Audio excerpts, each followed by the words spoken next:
a quote from the father of two young men that have been accused. Of course, they are suspects, have not been convicted, of being involved in the KCB bank heist. I'm sure each of you has had a chance to look at that. That was in yesterday's Daily Nation, and I want to put that up on the screen. Let's take a look at the first one. Now, when this dad was interviewed and asked about, is it possible that your children might have been involved in this, he said, I don't know if we can, okay, maybe we just pick that up again, one at a time. Okay, let's start from the beginning. He cited the multi-billion shilling NYS scandal and the health ministry scandal, saying that they could have inspired his sons to engage in theft if indeed they were involved. Now, the perpetrators of these scandals, and this is just something that he said, got away with it. That's the next graphic. We know them and they are still at large, he observed. How do you tell your children not to do these things when senior government officials engage in blatant theft and get away with it? And that's just coming up again. Perpetrators of these scandals got away with it. This is what this father was saying. Titus there, we know them. They are still at large, he observed.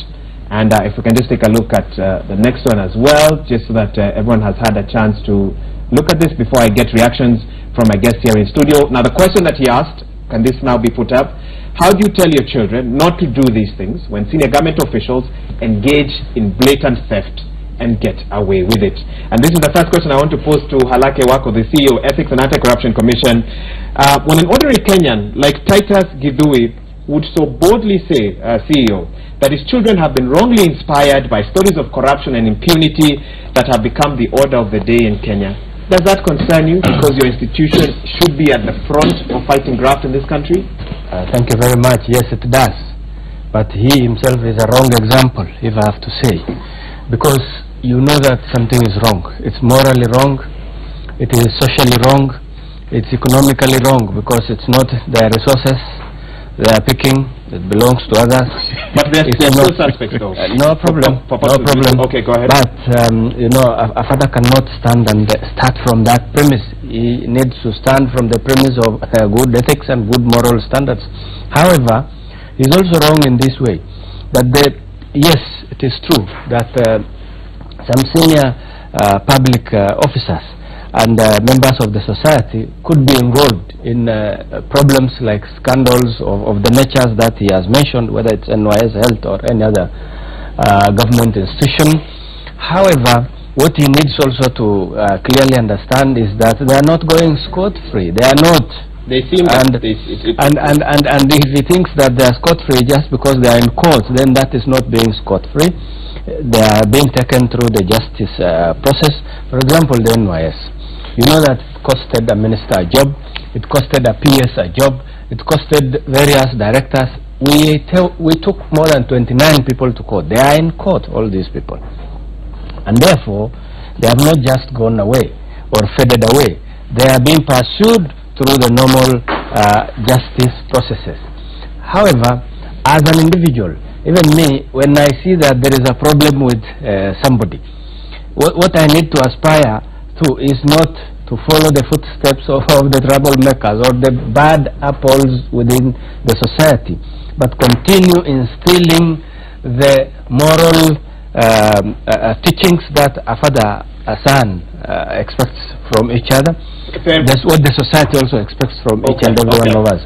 And I want to say that there is nobody who will go scot-free. That is your promise to Kenya. But the justice system is a long chain, and therefore it has to be also waited for to that extent, because the process says. However, the institutions that work on this, including my own institution, has also to tighten its processes up and make it a bit faster. Okay, I'll come back to you about tightening processes. You stated that we have seen leaders, we've seen very important people being taken to court, but I guess the feeling is that that is all that happens to them. We just hear about court cases, we do not hear about convictions. Kenyans have not really seen people that would be described as VIPs being marched to jail, not for a weekend or 2 days, but for a lengthy term. And maybe that's what the father is saying, that these boys know a few court appearances will all they get, and once they have money, they know how they'll get out scot-free. That's the message that he's sending out to Kenyans. We have no option to conform with the justice process. However, we also have as a society to see that we lend our hand and make things work. For example, convictions in court is conviction in court, but an investigator does a job, a prosecutor goes to court to defend whatever has been filed in court, and the court adjudicates and finalizes processes. Maybe the frustration that we see in Kenyans is that if somebody is accused this morning, they would really wish to see by afternoon the person is sent to guillotine. And after all, even if they are accused and just mere accusation or allegation, the expectation of a Kenyan is, of course it's merited because of history, to jail or convict. I think and I want to say that through our process, for example, our work has been not that easy. However, we have this year alone 33 cases completed in court. Out of the 33, we had a conviction rate of 76%, 25 convictions, and 6 discharges, which is nearly similar to convictions, and only 3 acquittals out of the 33. Sorry, sir, could you just repeat that? How many convictions? 33 cases, 25 convictions. Okay, I'm coming back to prove and 3 acquittals. More about that, Daktari, coming now. Your opening thoughts?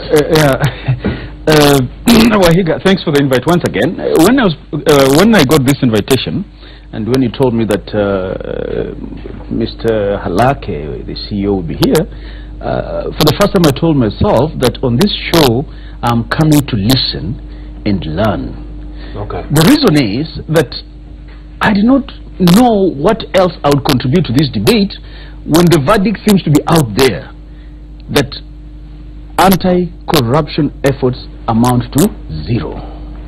So I chose that today I'll be fair to him so that I can listen, and together with you maybe I will take your role and ask more, because my mind, and I think the bulk of Kenyans as we converse this topic, is that the war on corruption has been lost. But let me begin by mentioning something about that parent from Nyeri. His views are born out of a frustrated Kenyan and parent. It is true that when you are bringing up children, in the olden days, children were brought up by the village because the movement and interaction of the children were restricted within the village. Yeah. Today, Wahiga, you cannot be in control of how you bring up your children 100%. Because now the children have become digital children. Children are now global village children, and therefore they pick, learn, and digest what goes on around. In fact, some of us parents are no longer role models of our children. Their role models are in the US, fellows we've never seen. So I understand the frustration of that parent, because what we see every day in this country, number one, the allure of wealth and flamboyance that we have in this country is amazing. We are a very, very materialistic society. The best cars, the best suits. And so each young man and woman grows up aspiring to have that kind of lifestyle. So when they come out here, and what they see every day is that we have leaders who seem to be doing their things the wrong way. What you tell your child is wrong is actually not wrong from what the child sees. You must be fair to that parent, that parent is right. And above all, Wahiga, when we have this what we call high-flying cases, the reason why I should agree with that parent is that whereas it is not true that some of those cases have gone scot-free, like my brother says here, the truth is that the leader of the society dictates which way society will go. And so when the big fish appear to go scot-free, believe you me, the lower guys will copy. In 2002, I think, when President Kenyatta and President Uhuru Kibaki, yeah, so we have talked about the election so much now, they come naturally. When President Kibaki came to power, and in the spirit of reform and transformation, the country was engulfed by excitement against corruption, that everybody had to do right. Why? Because the perception was that the new leader and his team, that time remember it was Mwai Kibaki and Raila having propelled him to victory. Remember, right. So the spirit in the country was, if our leaders are telling us this is the way, we'll all go. They have come in with a big broom to Yes. sweep corruption out of. Wahiga, I remember an incident on Nakuru Highway where the citizens waylaid policemen and arrested them for taking corruption. That is what leadership does to our people. So, whereas as a lawyer, I cannot say that these people have not been, the justice has not been done because it goes up till the end of an appeal. The truth of the matter is that the way our anti-corruption agencies, and they are not the only ones, we have the CID, we have the police, we have the DPP, has given Kenyans the impression that the big can get away with it, the small guys can be frog-marched. And above all, if you're in the right company, the company of those who have the instruments of power, you can right get political side. Yes, you can get away with it. I'll give you a chance to respond to that, but I also want to pick up. He's talked about 2002. Let's fast forward to 2017. How would you rate your performance so far? On the basis of various rankings, we know that we've been ranked 145th out of 176 countries in a Transparency International Corruption Index. That was earlier this year. In 2016, Kenya was ranked third most corrupt country in the world. This was according to a survey on prevalence of economic crimes by audit firm PricewaterhouseCoopers. There are those who feel, CEO, and I'm just giving you the facts there, they are asking, is there a justified continuance or justified need for the continued existence of EACC? Some say your body has failed, it should be disbanded. How do you respond to this? Thank you very much. They are entitled to the abuse. Do you agree with the abuse? I don't. I really don't. I do not agree. And my reasons are this. One, the ratings that we get, especially by the global entities like the Transparency International, are not based on factual, empirical data that talks about experiential reporting of corruption incidences. They talk about perception, they talk about hearsay, they talk about rumors. Is that fair? It is not a fair treatment of the country. By then, we confronted TI as countries in 2014. And their information is that they don't go to the field to collect any data.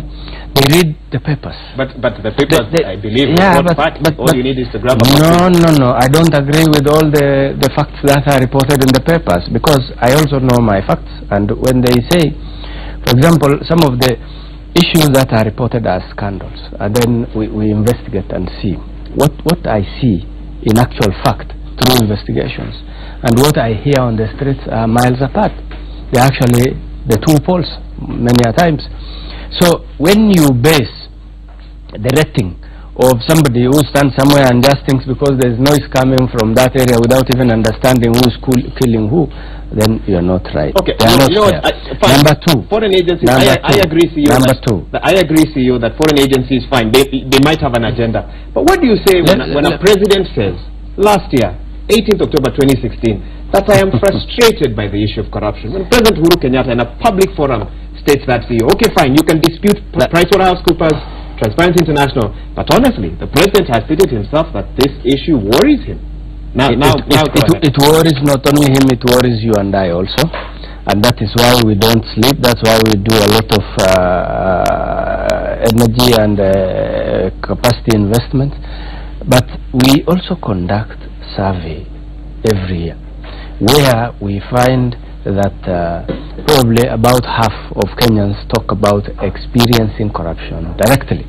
And that's the figure that I want to work on or talk from, because I know it's about a Kenyan telling you he or she is facing this and that and has an evidence of how far.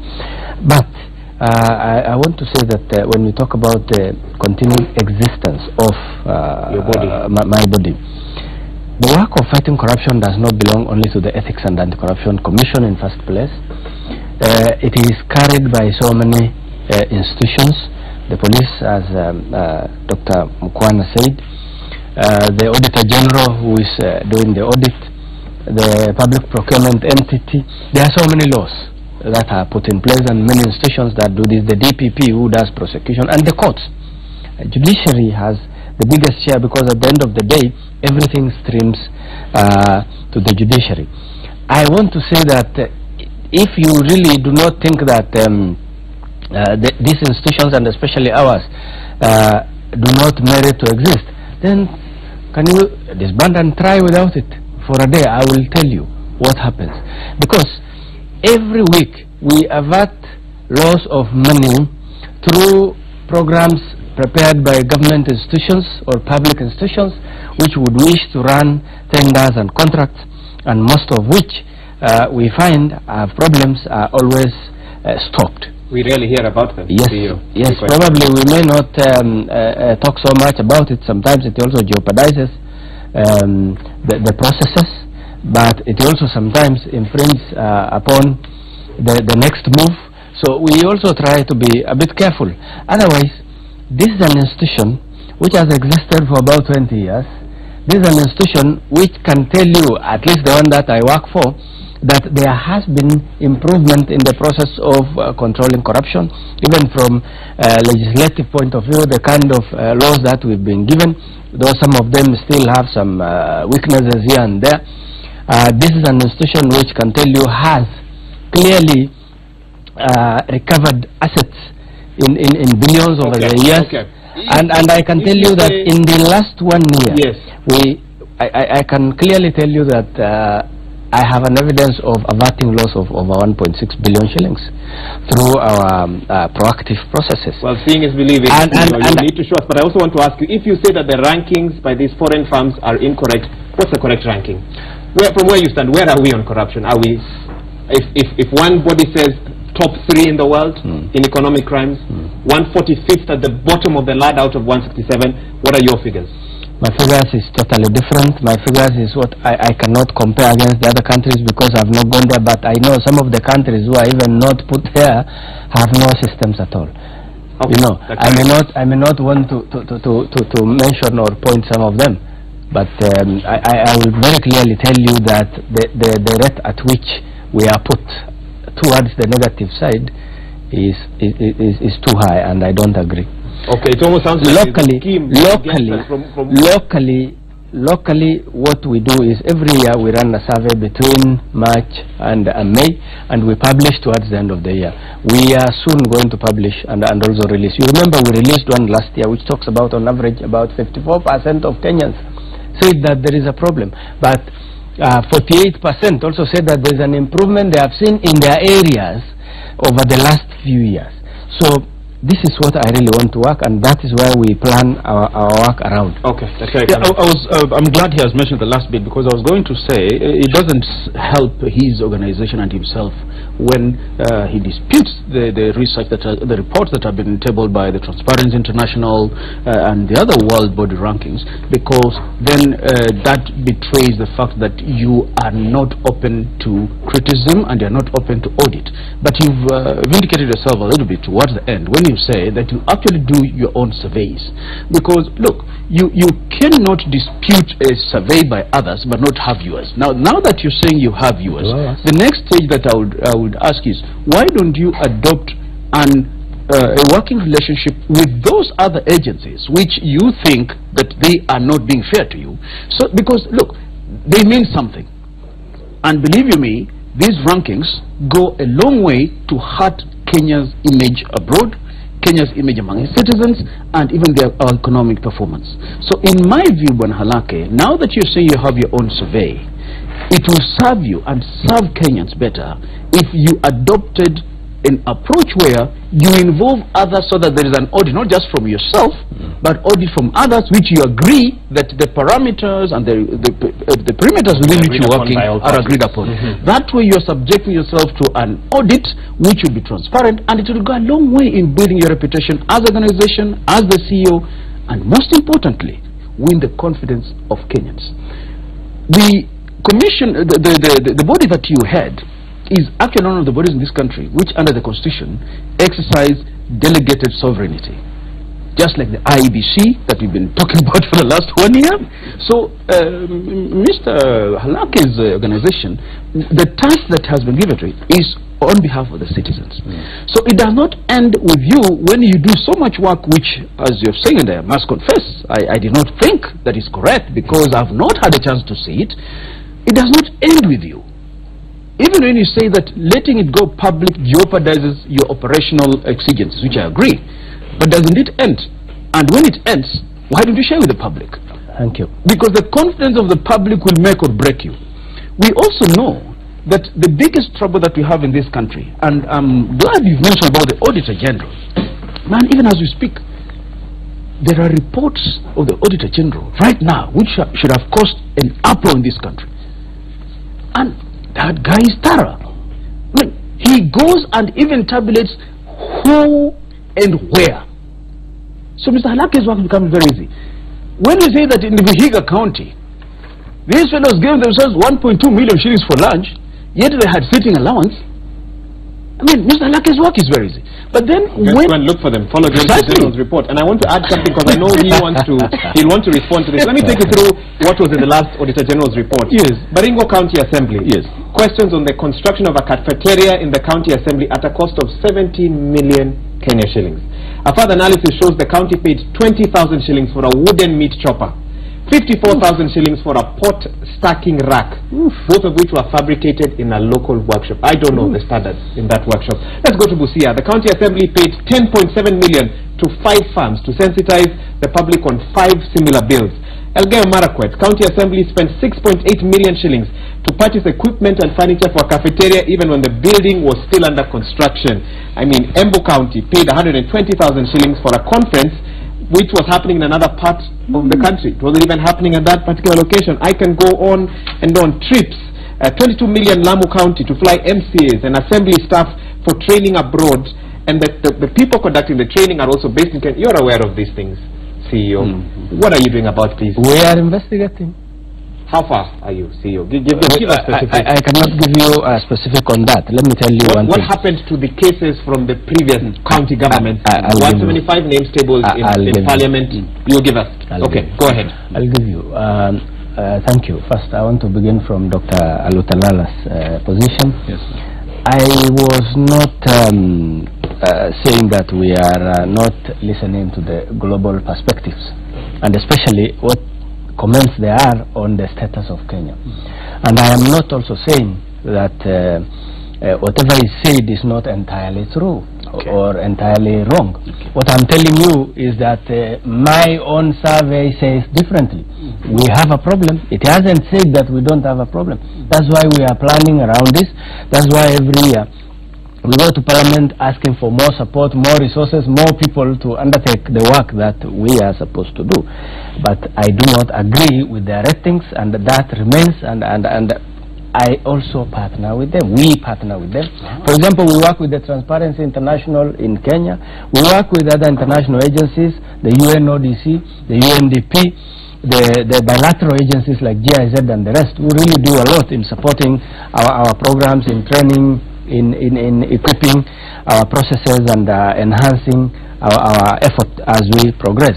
But we cannot sit and think that because somebody somewhere said that things are bad to this extent, I pick that, agree, and then continue with it. That is why we run our own survey and plan around what we pick from the field. And we visit each and every county, every district in this country.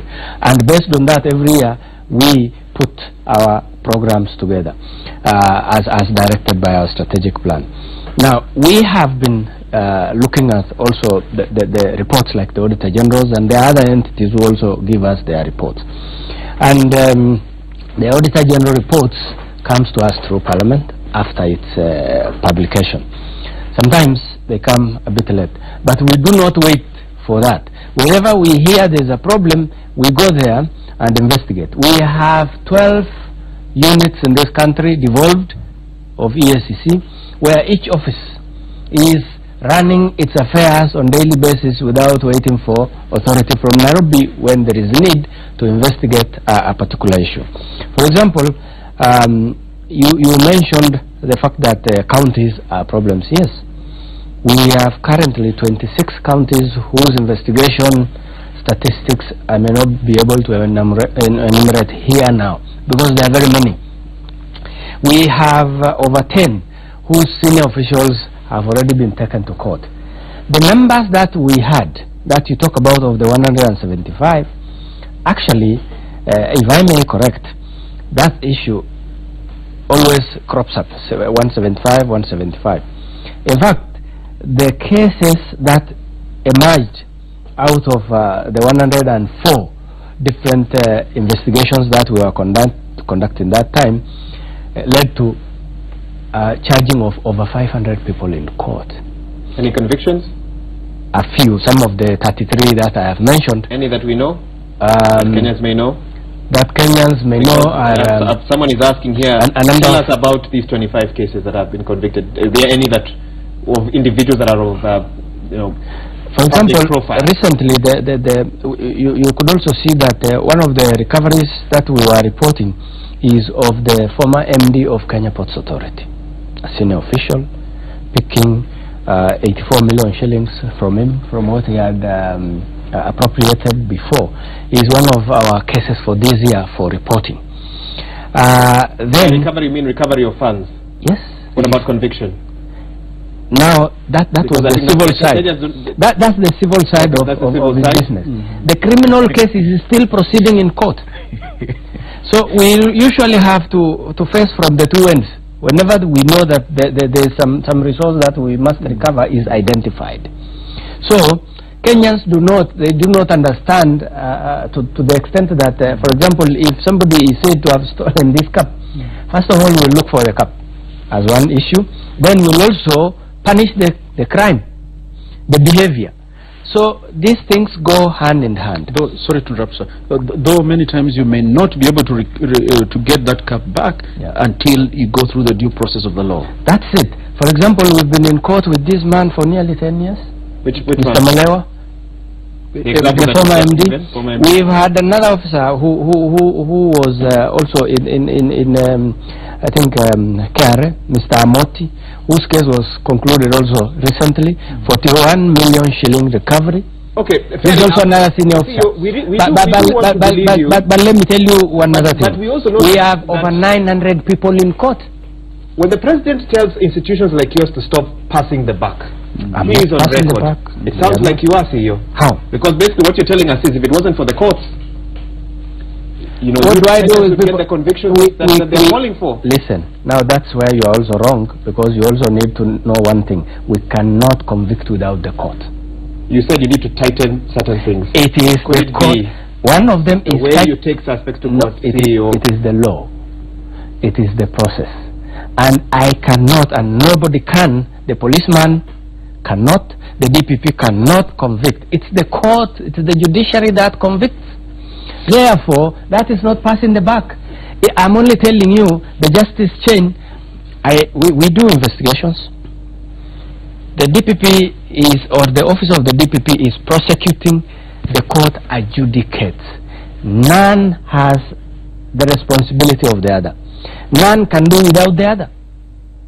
So I'm not telling you that it is the courts and this and that. We cannot convict without the court. It is the court which convicts.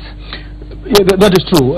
Mr. Halaka is right that the end product must come from the court when you talk about conviction. That is right. However, perhaps what we need now to focus, Wahiga, is that the end product mirrors the process. Sure. And the process, many times, is business. For instance, as you are talking, one citizen from Vihiga, because I mentioned Vihiga, just says here that, look, it is widespread knowledge in Vihiga County that Governor Karanga and his chief finance officer bribed ESCC officers who were sent there to investigate. No. This, as a lawyer, I cannot take it, okay? But these are the perceptions that are on the ground. So first and foremost, what have you done to make sure that your officers are actually not also entangled in the same vice that they are fighting? Because that will ultimately compromise the case in court. Thank you. And then from you have police officers attached to your office. Yes. And then the same police officers whose integrity Kenyans seem to have a perception problem. The same police officers who would not let a matatu pass without levying 50 shillings. So as the officer, how have you insulated your officers from this vice so that we do not have a situation where the commission is preaching water to the Kenyan public and consuming volumes of wine? Thank you very much. You can respond now. Thank you very much. I would really wish that Vihiga person to give us evidence of that. But above all, we also have Vihiga as part of some of the counties, both the executive and the bigger assembly. They very well know that we've even taken their clerk to court. And therefore, that we can do. But the accusation of our officers, if one has an evidence, we may have had one or two of evidence produced or adduced, and we have acted on individuals that we know, especially like the ones you are talking about, the policemen. What we do with them when we cite anything, not necessarily when they are accused by outsiders, because we have our own intelligence team, an internal team which looks at us, which is not even known by many of us, which is based not even at the Integrity Center, not even at the other offices, which is known, a group of people which is sitting somewhere and they follow our own officers. They are working on our own officers. Wow. And we have audit. Yes, an internal intelligence team. We have in the last 3 years, I can tell you, we've taken 3, 4, 5 officers even to court. Of your own? Sacked, taken to court. Of your own officers? Yes, a few of our own. Wow. And we cannot afford to keep such like. Then, as you're saying, we also work with police. Yes. Quite a number of our operations officers are seconded officers. Correct. When we cite a problem, we do 2 things. One, first we remove from the commission, send back to the police, because that's the employer. And number 2, we also accompany that with a recommendation of punishment, including taking to court and even sacking. We work with the Inspector General of Police. We meet regularly with the Police Service Commission to review cases of police indiscipline related to corruption, especially those that we are hearing there within the police or even at our place. Last year alone we had over 147 police officers which we were working on with the IG and the police commission. But another problem we have nowadays, which is a big challenge, every Kenyan who is employed somewhere, when the employer raises eyebrows, runs to the nearest magistrate's court and brings an order. Do not sack, do not do this and this and that. You can recall we arrested 6 police officers between Nairobi and the river. They fought our officers. They actually were capturing them and even shooting at them. And the police command joined us in dealing with them. And the following morning, they were back with court orders. We had 7 police officers between Naivasha and Nakuru. We were arresting them, they were resisting, they were even fighting. And the following day, when the police suspended them, they were back with court orders. So we have all these general challenges. Otherwise, we deal with officers, we deal with anybody whom we see has a particular problem. Okay, I'll have to ask both of you again, to hold your can I add one thing? A short break. We're coming right back. You're watching the Power Breakfast Show. The cost of corruption. Cause, effect, that is what